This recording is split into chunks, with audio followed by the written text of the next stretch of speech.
Hi, this is David Swanson at Democrats.com and AfterDowningstreet.org and ImpeachCheney.org, and I want you to imagine with me just for a second that it's 7 years ago, and we've just elected a new president, actually elected, not appointed by the Supreme Court, a new president by one party or the other, doesn't matter. And we discover in the first few weeks in office that this new administration, our new vice president, our new president, newly appointed and confirmed cabinet officials are torturing people, are throwing out the law and treaties to which our nation is a part, are throwing out the Eighth Amendment of our Constitution, and are torturing people, are approving specific tortures of specific individuals and enacting them, dramatizing them in meetings. Imagine the shock, imagine the horror, imagine, if you can, back 7 years worth of sitting in this pot of slowly heating water like frogs about to let ourselves be boiled. And see if you can get yourself back to that point, as many more Americans can than our televisions tell us. We now know that there's a February 7th, 2002 memo from George W. Bush declaring that the Geneva Conventions do not apply to the so-called war on terror as regards the use of torture. We know that there is an FBI email from May 2004 obtained by the ACLU and released in December 2004 revealing that George W. Bush signed an executive order approving the use of military dogs, of sleep deprivation, and of a variety of other tactics to intimidate Iraqi detainees in the so-called war on terror.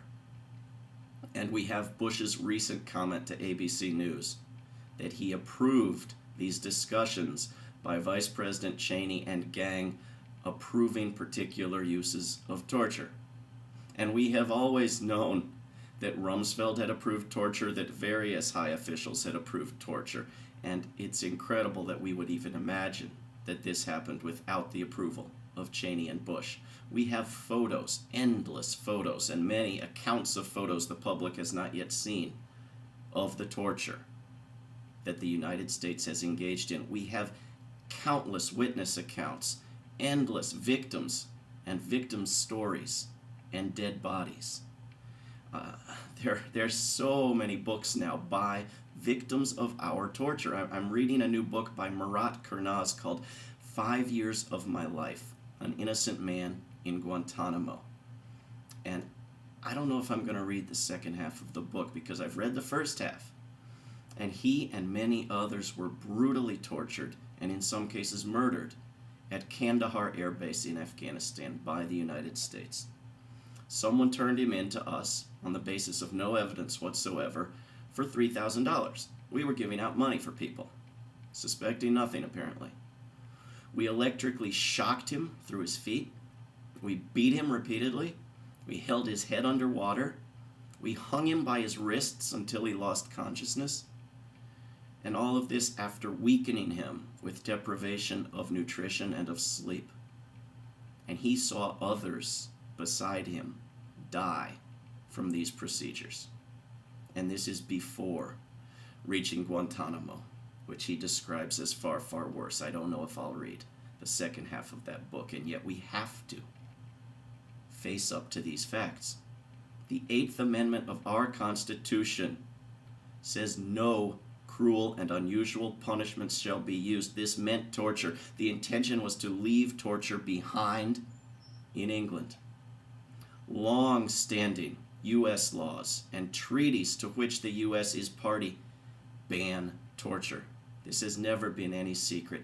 And yet, during the Bush administration, we have seen new bills passed recriminalizing torture and seen them signed into law by President George W. Bush. Remember the big Cheney versus McCain struggle in which the vice president for torture was openly lobbying Congress for loopholes to permit torture, and McCain was pushing the other side, pushing to recriminalize torture. And when the president signed it and wrote a little signing statement the next day and said, yeah, but we can torture if we want to, John McCain said almost nothing. And yes, by the way, among various other techniques, waterboarding is torture. This is not a debate. Americans have gone to prison for waterboarding. We have prosecuted and convicted Japanese as war criminals for waterboarding. Has always been torture, will always be torture.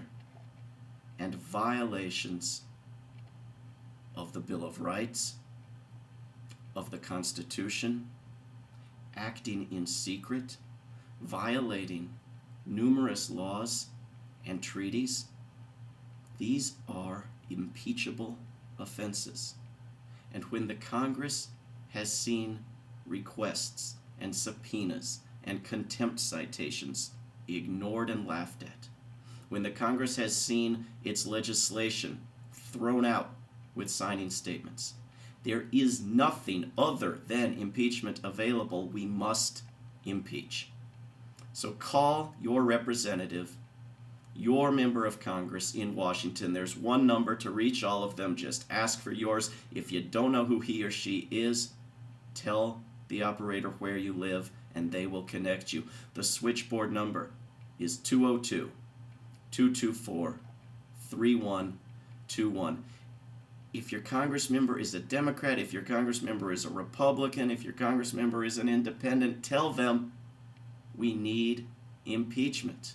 We need it to save our republic. But if your Congress member is a Democrat, it couldn't hurt to add that impeachment hearings on torture and on signing statements would practically eliminate the possibility of John McCain being elected president. Let's do it. And why act like you care about the troops in Iraq? Cause if you did, you would let them fly back. It's cause of you them planes got hijacked. You also the reason Katrina victims had to die like that. They say you was hesitant, we say you was negligent. It's about time for niggas to impeach the president. Yeah. Dear president.